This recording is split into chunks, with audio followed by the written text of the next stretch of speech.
வச்சிருக்கோம், துணி நல்லா ஸ்ட்ராங்காக தானே இருக்கும், ஏன் ஓய் தேர் நாட் அப்ரூவிங் இட்? 3% மேலே போனால் அப்ரூவ் பண்ண மாட்டேங்கிறாங்க. பிகாஸ் அந்த -3 + 3 அப்படிங்கிறது டெக்ஸ்டைலில் வந்து எப்போவுமே ஒரு தம் ரூல், +or-3% அப்ரூவ்ட் அப்படிங்கிற மாதிரி இருக்கும்போது அந்த 160 மேலே ஒரு 3% போனால் பரவாயில்ல, டவுனில் 3% வந்தால் பரவாயில்ல அப்படிங்கிறது தான் கான்செப்டாக வச்சுருப்பாங்க. அது மேலே இருந்தால், அதிகமாக இருந்தாலுமே அவங்க அப்ரூவ் பண்ண மாட்டாங்க.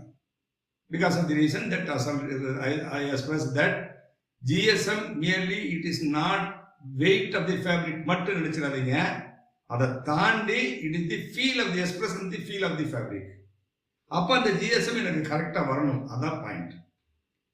சரி, கரெக்டாக வருமே, ஏன் வர்றதில்லை அப்படின்னா, நமக்கு கிரேல போய் பார்த்தீங்கன்னா கிரேல வர்ற GSM கண்டிப்பாக கம்மியாக வரும். அது ஃபினிஷில் போகும்போது எக்ஸசிவாக ஃபினிஷ் ஆகும். இது எவ்வளவு எக்ஸஸ் ஃபினிஷ் ஆகும், நோபடி நோஸ்.